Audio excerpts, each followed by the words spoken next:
네, 여러분 반갑습니다. 생활 스포츠 지도사 2급 운동 생리학 이번 챕터는요. 4챕터 운동 대사입니다. 운동을 할 시에 우리 몸에서 대사 반응이 어떻게 바뀌는지 어떻게 조절되는지에 대해서 말을 하고 있습니다. 이 전장에 이 ATP PC 시스템이 어떻게 에너지 시스템이 어떻게 운영되고 있나를 말했다면 이것들은 이 대사들이 어떻게 바뀌고 있냐를 말을 하는 챕터입니다. 자, 하나씩 진행하도록 하겠습니다. 자, 19년도, 23년도의 기출문제고요. 대사적 반응이 어떻게 일어나냐, 안정시부터 운동을 할 시 어떻게 바뀌냐, 그리고 또 어떻게 또 회복을 하냐, 이것들을 이야기하려고 합니다. 당연히 안정시에서 운동으로 전환인데 첫 번째 안정시는 신체 기능을 유지하기 위한 필요한 에너지 정도가 공급이 되고 있고, 그렇죠. 혈중의 젖산 농도도 일정하고, 그렇죠. 운동을 하지 않기 때문에. 그런데 여기서 이제 중강도나 고강도로 운동을 하게 되면 조금씩 몸의 대사 기능들이 바뀌게 된다는 걸 이야기해요. 움직임이 시작되면 아데노신 트리포스페이트가 생성이 시작된다. 왜냐? 썼기 때문에. 재합성을 시켜야 되기 때문에. 그렇죠. 근육들이 필요한 만큼의 ATP를 생성함으로 움직임 가능하게 한다라는 것들. 그리고 휴식 시에서 저강도나 고강도, 중강도 운동을 실시하게 되면 산소를 섭취하는 이 산소 섭취량은 보통 4분 정도가 되면 항정 상태에 도달을 하게 된다. 그렇죠? 항상성과 항정 상태에 대해서 앞서 배운 적 있죠? 기억나시죠?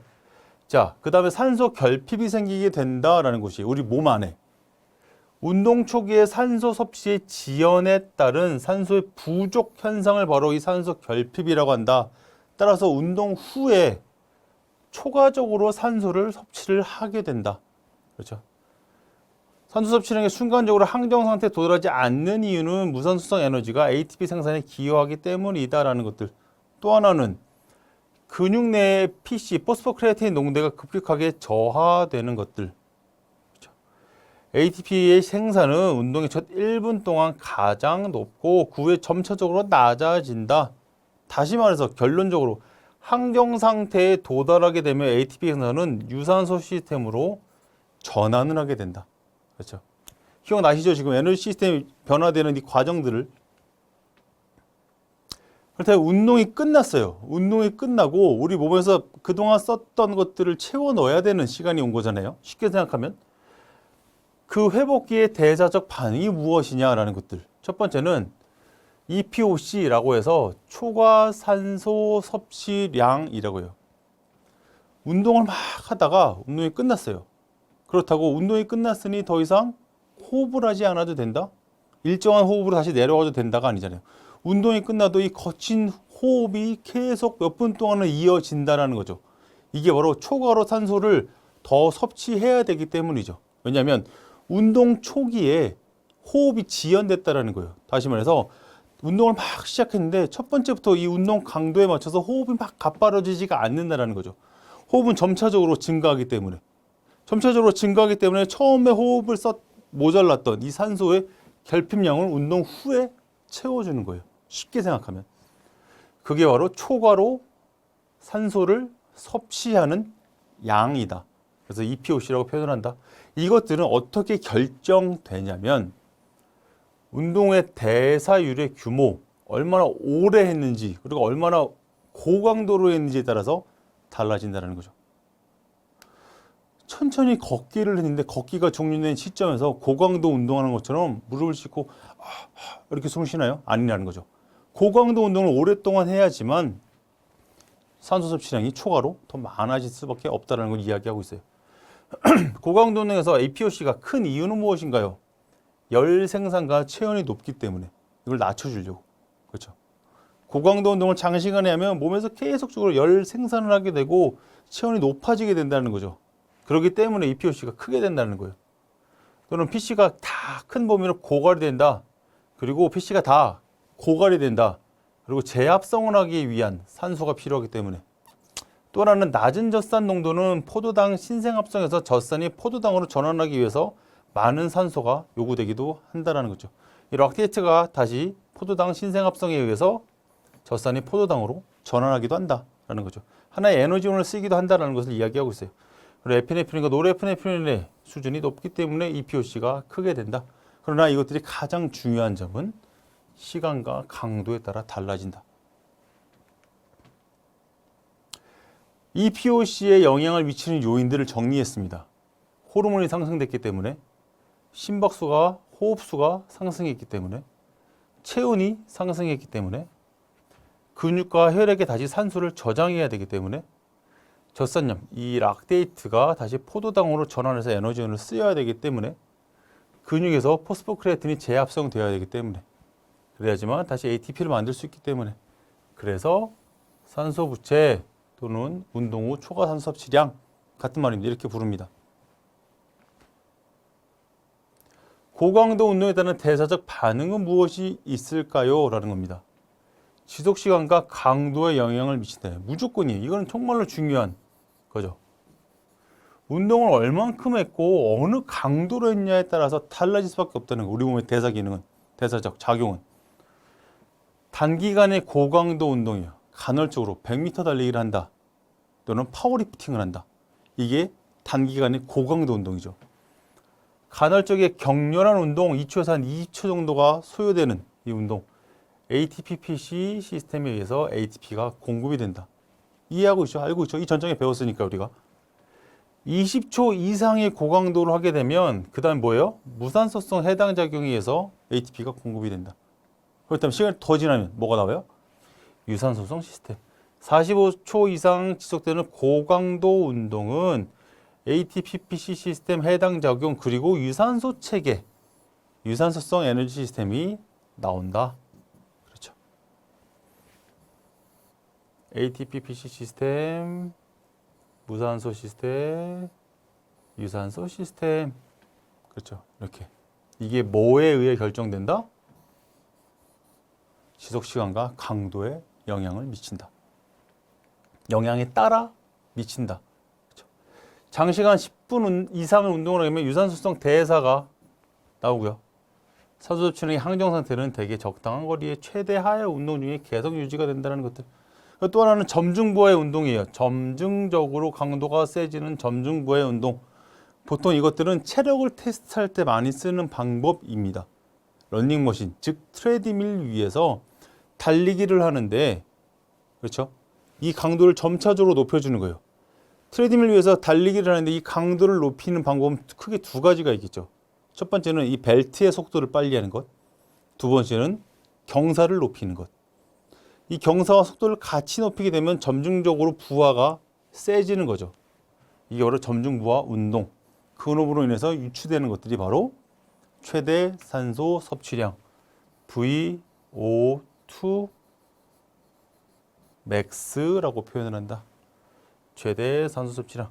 최대 산소 섭취 운동하는 동안 산소를 수용하고 이용하는 최대 능력이다. 산소를 들여 마시고 이 들여 마신 산소가 몸에서 근육에서 필요한 기관에서 쓰이고 다시 배출할 수 있는 능력. 이 최대 산소 섭취량의 능력이죠. 이게 바로 체력이 좋다라고 표현하는 것들이죠. 많은 피험자가 점중부하 운동 검사 끝에 고온을 보이지 못한다. 젖산 역시 훈련자는 높은 운동 강도에서 발생이 된다. VO2max의 60에서 80 정도에 일어난대요. 아까 이전에 설명드린 바가 있어요. 이렇게 표가 있어요. 운동을 하게 되면 젖산이 점점 쌓이게 되죠. 그런데 어느 시점 이 운동 강도가 한 60에서 85% 정도래요. 이쪽에 VO2 max라고 하면 여기가 젖산 농도라고 하면 VO2 max 50, 100 이라고 칩시다. 0. 운동을 할 때 점점 쌓였다가 한 65에서 80 이쯤에서 탁 이렇게 트레이숄더가 나타난대요. 역치점이 나타난다는 소리예요. 이 역치점이 발생하는 구간이 이 구간이고 이렇게 역치점이 발생하게 되면 더 이상 운동 수행을 할 수 없는 단계에 다다르게 된다. 젖산 역치다. 그게 바로 다른 말로 무산소성 역치라고도 말을 하긴 한다. 거의 동의어로 쓰인다. 훈련자는 높은 운동 강도에서 발생을 하게 된다. 점중부의 운동 검사 시 산소 섭취는 최대 산소 섭취량에 도달할 때까지 직선적 형상을 나타나게 된다. 혈중 젖산 농도가 갑작스럽게 급격하게 비직선적으로 증가하는 시점이 여기죠. 이 바로 젖산 역치, 무산소 속 역치이다.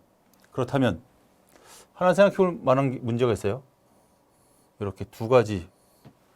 이거는 운동을 꾸준히 한 사람, 그리고 운동을 평소에 안 하는 사람, 소위 말해서 체력이 좋은 사람과 체력이 좋지 않은 사람이라고 이야기할 수 있는 이 두 가지 그룹으로 나눠서 얘기해 봅시다.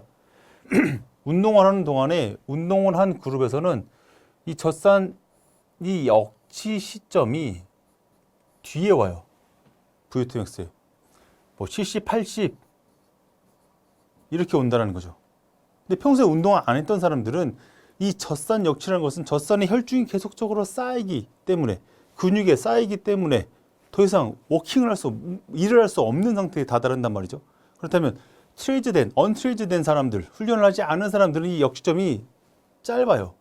다시 말해서 훈련 안 한 사람들은 이렇게 올라간다는 소리예요. 이게 뭐 40이 될 수도 있고 뭐 50이 될 수도 있고요. 그렇죠. 이게 트레이닝의 이펙트, 효과다라고 표현을 하죠. 오케이. 그렇다면 이 운동 중에 어떤 에너지를 쓰이고 있는지도 우리가 유추해낼 수 있다는 거예요. 볼게요. 기본적인 것은 일단 운동 강도에 따른 대사 기능이 달라진대요. 고강도 운동과 저강도 장시간 운동 때 주요 에너지원이 다르다라는 거예요. 우리가 앞에서 배웠죠. 주요 에너지원은 뭐다? 탄수화물, 지방, 단백질. 그러나 단백질은 5% 미만 잘 쓰이지 않는다. 그래서 주요 에너지원은 탄수화물과 지방이다. 근데 탄수화물은 앞에서 1몰당 4kcal를 낸다고 표현을 했고요. 그렇죠. 대신 특징은 빠르게 동원된다. 근데 수초 내에 고갈된다. 근데 지방은 탄수화물보다는 저강도 운동에서 에너지원을 쓰인다. 그리고 우리 몸에 더 많은 양이 저장되어 있다. 이게 머릿속에 있다면 이 표 역시도 머릿속에 바로 들어가는 거죠. 고강도 단시간 운동, 이온질 과정에서 젖산 과정의 유산소 과정, 에너지원은 지방보다는 탄수화물이 많다. 저강도의 장시간 운동, 천천히 조깅하는 것도 유산소 과정, 젖산, 이온질 과정, 이것은 에너지원은 지방이 주로 더 많이 쓰인다. 오케이. 30초 이내에 종목도 이렇게 있다고 칩시다. 30초 이내에 하는 것들, ATP 시스템, 이온질 과정이다. 30초에서 90초 ATP 시스템과 젖산 시스템, 무산소 시스템이다. 90초에서 3분 젖산 시스템과 유산소 시스템 초기이다. 그리고 3분 이상 유산소 시스템이다. 이게 딱 표현을 못하겠네. 딱 나눠져 있지 않다라는 거예요. 중요한 건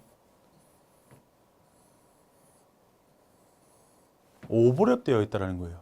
오버랩. 그렇죠. 그렇기 때문에 이렇게 정리할 수 있겠죠. 시스템을. 오케이. 다음에 호흡 교환율이에요. 호흡 교환율이라는 것은 호흡을 할 때 산소를 들여 마시고 우리가 이산화탄소를 내뱉는다라고 표현을 한단 말이죠. 그게 정확한 표현이겠지만 산소를 들여 마시고 이산화탄소를 내뱉는 비율을 이야기합니다. 그거에 따라서 이게 바로 호흡 교환율이라고 표현을 하고요. RQ 또는 RER이라고도 표현을 해요. RQ와 RER의 차이점은 세포에서 호흡하는 것과 폐포 수준에서 호흡하는 것의 차이가 있습니다.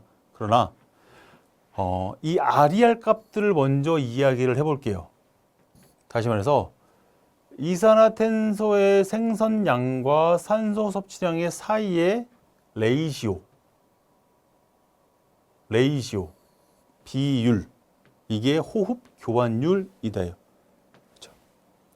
운동 강도가 올라가면 이 호흡 교환율이 증가한대요. 들이마시는 산소의 양 그리고 나오는 이산화탄소 양이 많아진다는 소리예요. 비율이. 그래서 이 레이시오를 구하는데 레이시오가 숫자가 0.7부터 1.0까지 나눠져 있어요. 다시 말해서 0.7 또는 0.75부터 1.0 또는 1.15까지 올라가게 돼요. 이것들은 어느 CF에서 본 적이 있을 거예요. 여러분들이 이런 러닝머신을 막 뛰는데 가슴에 이러한 막 심장 박동수를 측정하는 기계, 그리고 또 호흡 마스크를 끼고 막 달리기라는 이런 CF를 본 적 있죠. 이 호흡 마스크에 의해서 나타날 수 있는 값들이에요. 호흡 마스크에 의해서 내뱉는 이산화탄소량과 들을 마시는 산소량을 측정을 한다는 거죠. 센서가 센싱을 한다는 소리예요. 그래서 이 비율이 0.7 또는 0.71 정도가 되면 지방을 에너지원으로 쓰이고 있다고 이야기할 수 있어요. 그래서 호흡기원율이 낮으면 0.7이면 지방이 분해되는 경우가 0.7이에요. 그리고 1.0까지 올라가게 되면 이거는 에너지원을 탄수화물을 쓰고 있다. 즉 고강도 운동이다 라고 판단할 수 있다는 거죠. 그렇죠. 호흡기원열 RER 그렇죠. 지금 정리 딱 됐죠. 0.7에서 1.0. 정말로 실험을 하게 되면 0.75에서 1.15까지 올라가게 돼요. 오케이.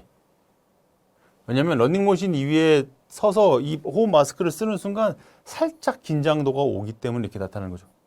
그리고 이 호흡기원율은 1.0이면 탄수화물을 쓴다라고 얘기를 하지만 실질적으로 계속적으로 달리기를 하다 보면 이것들을 초과할 때가 있어요. 그래서 맥시멈 1.15까지도 올라가게 된다는 것들. 이건 이제 현장에 가면 더 여러분들이 합격을 하고 현장 시설로 가면 확실히 와닿는 이런 문구가 이 슬라이드가 될 거예요. 오케이. 그렇다면 지방과 탄수화물의 대사의 상호작용을 어떻게 하는지 23년도의 기출 문제예요. 장시간 운동으로 탄수화물이 고가는 근육에 피로를 유발하게 된다. 이는 해당 작용의 속도를 감소시키고 근육 내 피루베이트 농도를 감소시킨다. 이는 즉 크랩 사이클의 활성도 감소된다는 거예요. 다시 말해 지방산화도 감소가 된다. 그리고 유산소성 ATP 생 속도가 당연히 감소될 수밖에 없다. 고강도 운동을 지속적으로 하게 되면. 그렇죠. 매트 대사량 운동 강도의 단위예요. 탄수화물, 지방, 이 에너지원을 어떻게 쓰이냐, 얼마만큼 쓰이냐도 중요하지만 얼마만큼 운동을 하냐, 그 단위가 바로 이 매트라는 거예요. 1매트. 1매트의 단위는 환산을 하면 3.5ml per kg per min이에요.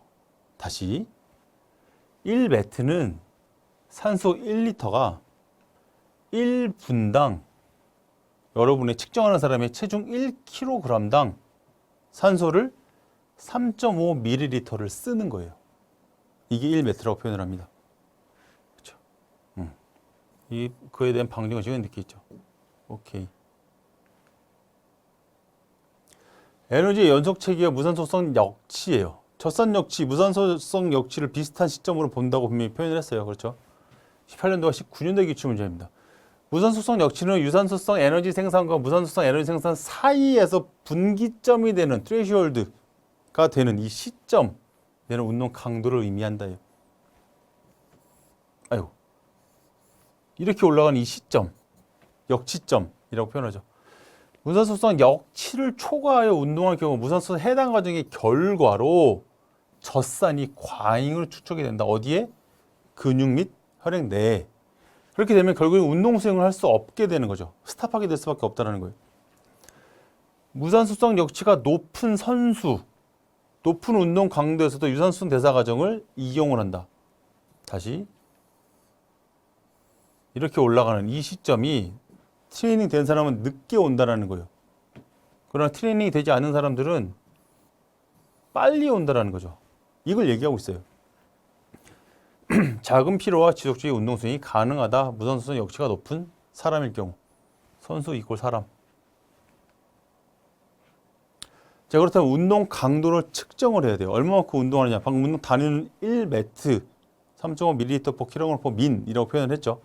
이것들을 측정을 하는 강도가 있죠. 일단 단위는 킬로줄 per second 또는 와트로 나타나게 된다. 나타내고 있다.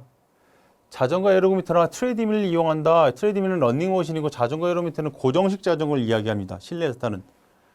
정확한 운동량을 측정할 수 있다는 것들이죠. 이 두 가지의 실험을 하면서 마스크를 끼고 점중부하로 강도를 올리게 되면, 그렇죠. 내쉬는 호흡량과 내쉬는 이산탄소와 들어오는 산소양, 그리고 운동 지속 시간까지 해서 운동량을 측정할 수 있다. 트레드밀의 운동 부하를 주는 것은 속도와 그레이드를 높인다. 자전거 에어로미터의 그레이드를 올리는 것은 추를 달아서 무게를 더 많이 준다. 오케이. 세 가지 에너지 시스템 동원 양상 추적기에서 생적 활동량을 측정할 수 있다. 가장 널리 사용되는 방법은 특정 운동 조건에서 개인이 소비하는 최대 산소를 나타내는 VO2 max 최대 산소 섭취량이다. 이 최대 산소 섭취량은 1의 최대 박출량, 스트로크 볼륨, 어디서? 레프트 벤트리큘러, 좌심실에서 곱하기 최대 헐트레이트 맥스 곱하기 동정맥의 산소 차이요. 동맥과 정맥의 산소의 차이래요. 이게 뭐예요? 호흡을 하게 되면 동맥에 산소가 높아요. 높게 우리 몸에 들어오게 된다는 거예요. 필요한 근육의 산소, ATP, 영양소, 어쨌든 산소로만 국한지어서 얘기하면 산소를 운반해주고 근육에 남아있던 이산화탄소를 가지고 다시 오는 역할이 정맥에서 하죠. 그래서 동맥하고 정맥의 산소의 농도의 차이를 보게 된다면 얼마만큼 산소를 많이 운반하게 되었냐라는 게 나오게 되는 거죠.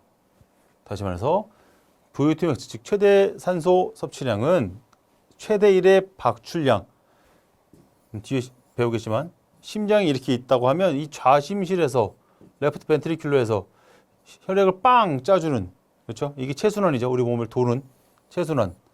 이게 바로 최대 1의 박출량이다. 이게 바로 스트로크 볼륨이라고 표현한다. 그리고 최대 심박수, 심장이 뛰는 최대 심박수, 헐트레이트 맥스, 그렇죠? 그리고 동정맥의 산소차, 이거 세 가지가 합해져서 최대 산소 섭취량, VO2 max가 결정이 된다. 트레이닝에 대한 대사적 적응이에요. 트레이닝을 함으로 인해서 우리 몸에 어떻게 적응을 하고 변화가 되는지를 얘기하고 있는 거죠. 운동 방법은 크게 운동 타입은 유산소와 무산소 트레이닝이라고 나뉘게 됩니다. 유산소 운동은 지속적으로 산소를 쓰면서 하는 운동을 유산소 운동이라고 표현을 하고요. 쉽게 생각해서 달리기를 예를 들 수가 있어요. 그리고 무산소 트레이닝, 산소가 없이도 운동할 수 있다라고 표현을 하는 거예요. 무산소 트레이닝의 가장 대표적인 예가 저항성 운동, 더 쉽게 얘기하면 웨이트 트레이닝, 이 바로 무산소 운동이라고 표현을 한다는 거죠. 따라서 이 유산소 운동과 저항성 운동을 우리 몸에서 우리가 유산소 운동과 저항성 운동을 함으로 인해서 나타나는 대사적 반응이 다르다라는 걸 의미하는 겁니다. 오케이. 15, 20, 21, 23년도 기출 문제. 유산소 트레이닝의 대사적 적용은 무엇이 있을까요? 라는 문제가 굉장히 많이 나온단 말이죠. 첫 번째, 유산소 운동을 하게 되면 VO2 max가 증가하게 됩니다. 이는 1의 박출량 증가가 원인이 돼요. 좌심실에서 혈액을 한번 빵 짜주는 이 능력이 좋아진다는 거죠. 최대 산소 섭취는 약 15%가 증가할 수 있다.